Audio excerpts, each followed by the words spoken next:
SBA Publications.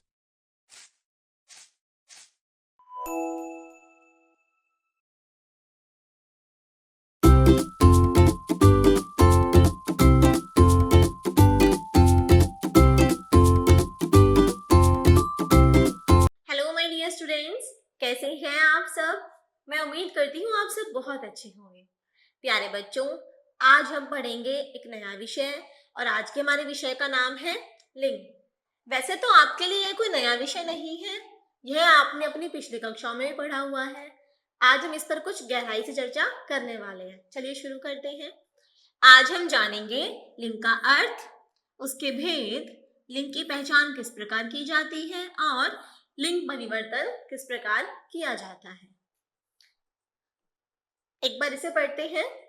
निशा और वैभव भाई बहन है। ये निशा और वैभव कौन है? यह है निशा और यह है वैभव। ये दोनों भाई बहन हैं। उनके दादा दादी एक गांव में रहते हैं। मुर्गा मुर्गी, बैल गाय, बकरा बकरी उनके पालतू पशु हैं। तो पालतू पशु कौन कौन है? मुर्गा मुर्गी, यह मुर्गा मुर्गी है, यह बैल है और यह गाय है। और बकरा बकरी हमें चित्र में दिखाए नहीं गए हैं। उनकी देखभाल कौन करते हैं? उनकी देखभाल ताऊ ताई करते हैं। यह है वैभव के ताऊ जी और यह है वैभव की ताई जी। मैं अपने माता पिता के साथ गांव घूमने जाता हूँ। यह कौन कह रहा है? यह हमें वैभव बता रहा है कि मैं अपने माता पिता के साथ गांव घूमने जाता हूँ। यह है वैभव के पिताजी और ये है वैभव की माताजी। यानी कि आपने यहाँ पर देखा, यहाँ पर हमें कुछ शब्द पुरुष जाति के दर्शाए गए हैं और कुछ शब्द स्त्री जाति के दर्शाए गए हैं और इन्हीं को हम लिंग के नाम से जानते हैं। जैसे भाई, दादा, मुर्गा, बैल, बकरा, ताऊ, पिता। तो यह कौन से शब्द है? यह है पुल्लिंग शब्द, यानी कि यह पुरुष जाति की ओर संकेत करते हैं। इसी प्रकार बहन, दादी, मुर्गी, गाय, बकरी, ताई और माता, यह वे शब्द हैं जो हमें स्त्री जाति की ओर संबोधित करते हैं, यानी कि स्त्री जाति को दर्शाते हैं। इन्हीं को हम पुल्लिंग और स्त्रीलिंग के नाम से जानते हैं। यानी कि शब्द के जिस रूप से उसके पुरुष अथवा स्त्री जाति के होने का बोध हो, उसे हम लिंग के नाम से जानते हैं। लिंग के कितने भेद होते हैं? प्यारे बच्चों, लिंग के दो भेद होते हैं। पुल्लिंग यानी कि पुरुष जाति से संबंधित शब्द और स्त्रीलिंग यानी कि स्त्री जाति से संबंधित शब्द। आइए कुछ जानकारी प्राप्त करते हैं पुल्लिंग के बारे में। पुरुष जाति का बोध कराने वाले शब्द पुल्लिंग कहलाते हैं, जैसे लड़का, भाई, बैल, बंदर और हंस। यह सभी शब्द वे हैं जो हमारी पुल्लिंग जाति से संबंधित है। इसी प्रकार अब है हमारे पास स्त्रीलिंग शब्द। तो स्त्रीलिंग शब्द कौन से होते हैं? स्त्री जाति का बोध कराने वाले शब्द ही स्त्रीलिंग कहलाते हैं। आइए कुछ उदाहरण देखते हैं। लड़की, बहन, गाय, बंदरिया, हंसिनी, यह कौन से शब्द हैं? यह सभी वे शब्द हैं जो हमारी स्त्री जाति के शब्द हैं। आइए देखते हैं लिंग की पहचान किस प्रकार की जाती है। देखिए, कुछ शब्द ऐसे हैं जो सदैव पुल्लिंग होते हैं, यानी कि वे शब्द स्त्रीलिंग हो ही नहीं सकते। देखते हैं कौन कौन से होते हैं। जैसे वृक्षों के नाम, आम, नीम, पीपल, बरगद। यह आम का पेड़ है, हम ऐसे ही बोलते हैं ना। क्या हम ऐसे बोलते हैं आम की पेड़ है, यह नीम की पेड़ है? नहीं, क्योंकि जो ये शब्द दिए गए हैं यह वे शब्द हैं जो हमेशा ही पुल्लिंग में इस्तेमाल किए जाते हैं। इसी प्रकार कुछ देशों के नाम दिए गए हैं, भारत, जापान, रूस, चीन। यह भी हमारे सदैव पुल्लिंग शब्द हैं। पर्वतों के नाम, हिमालय, विंध्याचल। दिनों, महीनों और ग्रहों के नाम, रविवार, सोमवार, फागुन, ज्येष्ठ, शुक्र, बुध। अब है हमारे पास कुछ अनाजों के नाम, गेहूं, चावल, बाजरा, मक्का। रत्नों के नाम पन्ना, हीरा, मोती। सागरों के नाम हिंद महासागर, अरब सागर और प्रशांत महासागर। यानी कि यहाँ जितने भी शब्द हमें दर्शाए गए हैं ये सभी वे शब्द हैं जिनका प्रयोग हम हमेशा ही पुल्लिंग के रूप में करते हैं। इनका प्रयोग स्त्रीलिंग रूप में नहीं किया जा सकता। अब है हमारे पास कुछ ऐसे शब्द जो सदैव ही स्त्रीलिंग होते हैं, जैसे तिथियों के नाम तृतीया, चतुर्थी, सप्तमी। नक्षत्रों के नाम रोहिणी, अश्विनी, चित्त। नदियों और झीलों के नाम गंगा, यमुना, कृष्णा, चिल्का, सांभर। भाषा और बोलियों के नाम तमिल, हिंदी, अंग्रेजी, भोजपुरी और गढ़वाली। प्यारे बच्चों, इनके बारे में तो आपने भाषा वाले पाठ में पढ़ा ही था। समूहों के नाम सभा, कक्षा, भीड़, सेना और समिति। यानी कि ये वे शब्द दिए गए हैं जो सदैव ही स्त्रीलिंग होते हैं। यहाँ में कुछ ऐसे शब्द दर्शाए गए हैं जो पुल्लिंग और स्त्रीलिंग दोनों लिंगों में प्रयोग किए जाते हैं। देखते हैं कौन कौन से हैं। राष्ट्रपति, न्यायाधीश, डॉक्टर, खिलाड़ी, प्रधानमंत्री, प्रोफेसर। ये सारे वे शब्द हैं जो सदैव ही दोनों में प्रयोग किए जाते हैं। इनका कोई पुल्लिंग और स्त्रीलिंग अलग अलग नहीं होता। अब है हमारे पास लिंग परिवर्तन। यानी कि लिंग परिवर्तन का मतलब क्या होता है? पुल्लिंग का स्त्रीलिंग में परिवर्तन और स्त्रीलिंग का पुल्लिंग में परिवर्तन। यानी कि यहाँ पर रूप परिवर्तन की बात की गई है। आइए प्यारे बच्चों, अब कुछ नियमों के आधार पर पुल्लिंग और स्त्रीलिंग बनाना सीखते हैं। देखिए, यहाँ पर हमें पहला नियम दिया गया है, पुल्लिंग शब्दों के अंत में ई लगाकर स्त्रीलिंग बनाना। देखते हैं कैसे। जैसे घंटा, इसको परिवर्तन में कैसे करा है? घंटी। यानी कि यहाँ पर हमने केवल ई की मात्रा का प्रयोग किया है, जिससे यह पुल्लिंग से स्त्रीलिंग बन गया। इसी प्रकार दादा से दादी, घोड़ा, घोड़ी, लड़का, लड़की, मुर्गा, मुर्गी, गधा, गधी। अब है हमारे पास नियम नंबर 2, पुल्लिंग शब्दों के अंत में नी लगाकर रूप परिवर्तन। जैसे रीछ, इनके साथ लगा दिया नी और यह क्या बन गया? रीछनी।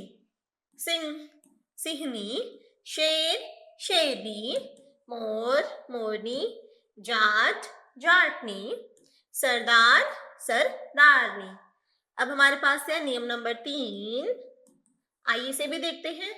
पुल्लिंग शब्दों के अंत में आ लगाकर स्त्रीलिंग बनाना।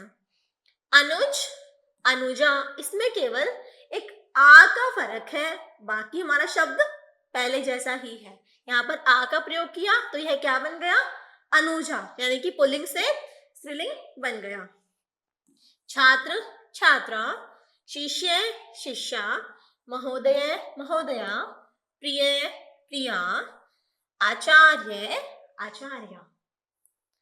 अब हमारे पास है नियम नंबर 4, पुल्लिंग शब्दों के अंत में इका लगाकर स्त्रीलिंग बनाना। जैसे अध्यापक, अध्यापिका, ई और का जोड़कर इसको बदल दिया गया अध्यापक से अध्यापिका में। लेखक, लेखिका। इसी प्रकार गायक, गायिका, पाठक, पाठिका, नायक, नायिका और सेवक, सेविका। अब हमारे पास है नियम नंबर 6, पुल्लिंग शब्दों के अंत में इया लगाकर। क्या लगा है पुल्लिंग शब्दों के अंत में? हमने यहाँ पर पुल्लिंग शब्दों के अंत में इया लगाया है। प्यारे बच्चों, यह नियम नंबर 6 नहीं है, नियम नंबर 5 है। पुल्लिंग शब्दों के अंत में इया लगाकर स्त्रीलिंग में बदलना। डिब्बा, डिबिया, गुड्डा, गुड़िया, चूहा, चूहिया, चिड़ा, चिड़िया, बंदर, बंदरिया और बूढ़ा, बुढ़िया। प्यारे बच्चों, इन दोनों शब्दों में यहाँ पर बड़े ओ की मात्रा को लिंग परिवर्तन करने पर छोटे ओ की मात्रा बना दिया गया है। अब हमारे पास है नियम नंबर 6, पुल्लिंग शब्दों के अंत में आनी लगाकर स्त्रीलिंग बनाना। जैसे नौकर, नौकरानी, नौकर जमा आनी, नौकर रानी। ऐसे ही देवर, देवरानी, सेठ, सेठानी, भव, भवानी, जेठ, जेठानी, इंद्र, इंद्राणी। अब हमारे पास है नियम नंबर 7, पुल्लिंग शब्दों के अंत में इन लगाकर स्त्रीलिंग बनाना। जैसे बाघ, बाघिन, बाघ जमा इन, बाघिन। सांप, सांपिन, धोबी, धोबिन, सुनार, सुनारिन, नाग, नागिन, माली, मालिन। नियम नंबर 8, पुल्लिंग शब्दों के अंत में आइन लगाकर स्त्रीलिंग में बदलना। जैसे ठाकुर जमा आइन, ठाकुराइन, पंडित, पंडिताइन, ओझा, ओझाइन, गुरु, गुरुआइन, नाई, नाइन, चौधरी, चौधराइन। नियम नंबर 9, पुल्लिंग शब्दों के अंत में इनी लगाकर स्त्रीलिंग बनाना। जैसे तपस्वी, तपस्विनी, हंस, हंसिनी, यशस्वी, यशस्विनी, हाथी, हथिनी। अब है हमारे पास नियम नंबर 10, पुल्लिंग शब्दों के अंत में मति लगाकर स्त्रीलिंग बनाना। जैसे श्रीमान, श्रीमती, आयुष्मान, आयुष्मती, बुद्धिमान, बुद्धिमती, धनवान, धनवती, गुणवान, गुणवती, कीर्तिमान, कीर्तिमती। अब हमारे पास नियम नंबर 11, कुछ पुल्लिंग स्त्रीलिंग शब्द सर्वथा भिन्न होते हैं। कैसे होते हैं? भिन्न यानी कि अलग अलग ही होते हैं। देखते हैं कैसे। जैसे भाई, बहन, यहाँ पर कोई अन्य नियम नहीं लगा है, यहाँ तो हमारे शब्द को ही बदल दिया गया है। राजा, रानी, आदमी, औरत, ससुर, सास, पति, पत्नी, बैल, गाय, पुरुष, स्त्री, पिता, माता। आइए इसे कविता के माध्यम से जानें। दुनिया में जितने प्राणी हैं लिंग भेद समझाते हैं, पुरुष हो तो पुल्लिंग और स्त्री हो तो स्त्रीलिंग कहलाते हैं। आइए एक बार मेरे साथ इसे फिर से पढ़ें। दुनिया में जितने प्राणी हैं लिंग भेद समझाते हैं, पुरुष हो तो पुल्लिंग और स्त्री हो तो स्त्रीलिंग कहलाते हैं।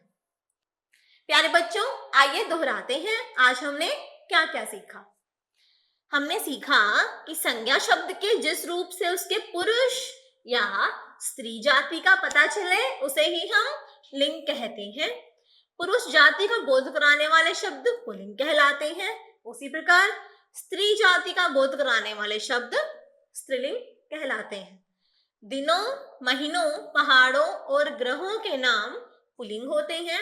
उसी प्रकार नदियों, भावों, भाषाओं और लिपियों के नाम सदैव ही स्त्रीलिंग होते हैं।